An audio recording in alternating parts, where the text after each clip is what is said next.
Dito pa ako kaya rin sa ano, oh, trabaho. Oh, sa Technopark.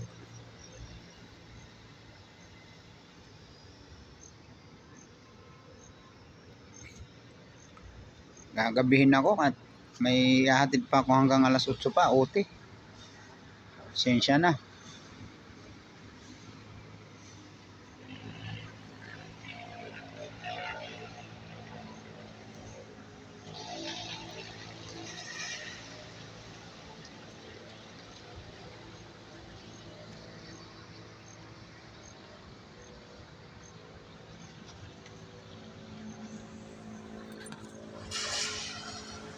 Makulimlim pa, oh.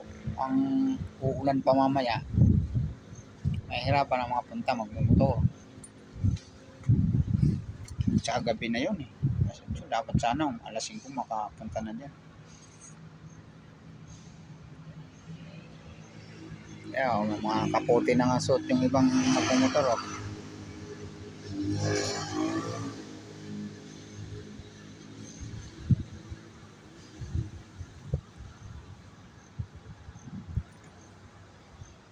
Oh, mambuna naman, oh.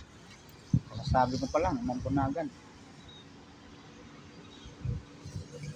Outgoing na yung iba, pang alas 4.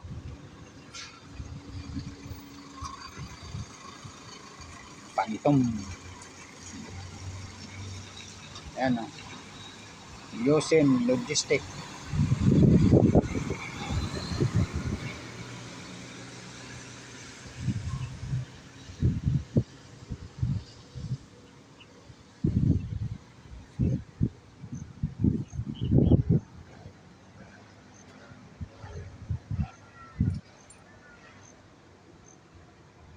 Ambon na naman, oh.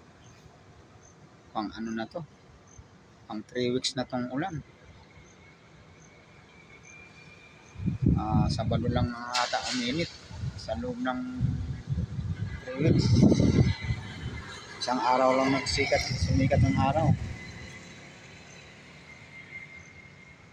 Ayan, ambon na naman, oh.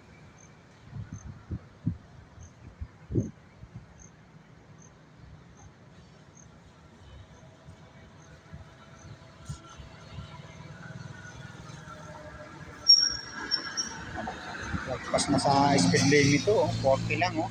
Pero takbo niya nasa 50, 60.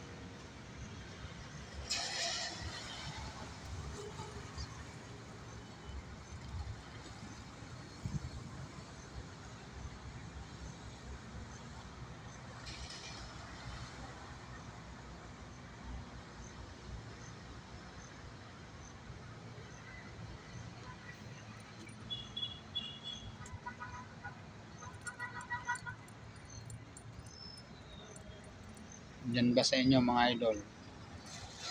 Maulan pa rin ba? Comment mo nga kung anong sitwasyon ng panahon sa inyo dyan.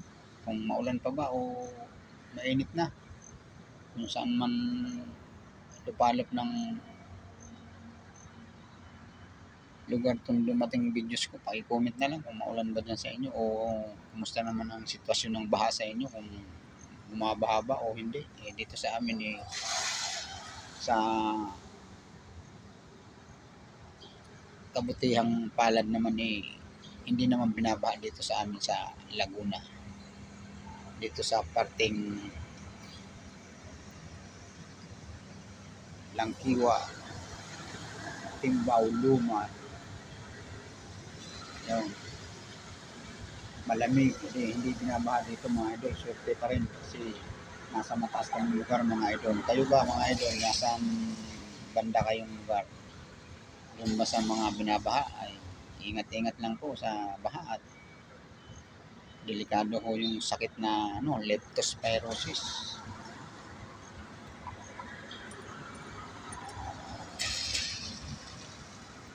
Nandito.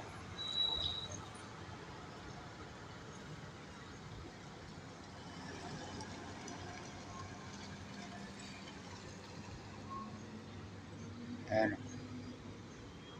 Walang ba dito kahit na umuulan. Yun lang ang kagandahan dito kahit maulan. hindi apektado ng baha. Ang kawawa naman yung mga apektado talaga ng baha at pati mga naipundar halos maubos. Nakalubog yung bahay sa baha. Ito yung epekto ng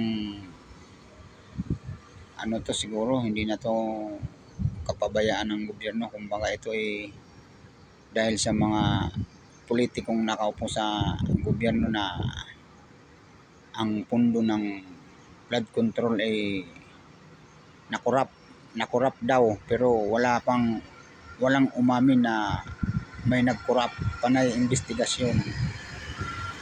Ano na ang mangyayari sa bansa natin pag ganyan, walang umaamin pero nawawala yung pundo, walang naging resulta doon sa mga pundo, kumbaga walang nagawa. Nasaan ang pundo kung walang umaamin na nagkurap, na nagkulimbat ng pundo ng gobyerno. Napakababait naman pala ng mga politiko sa atin, wala naman pala nangungurap kasi wala namang umaamin Ang tanong ngayon, nasaan yung pundo kung walang nangurap? Kasi wala naman talagang umaamin Di ibig sabihin walang nangurap. Nasaan yung pundo? Ang tanong. Diba mga idol? Kung ikaw ang presidente, anong gagawin mo? Hindi mo naman hawak na yung pundo. Nasa mga tauhan mo na. Diba? Kawawa naman ang presidente kung tutusin. Yun lang mga idol. Shout out sa inyo lahat. Ingat-ingat po. God bless po sa inyo lahat.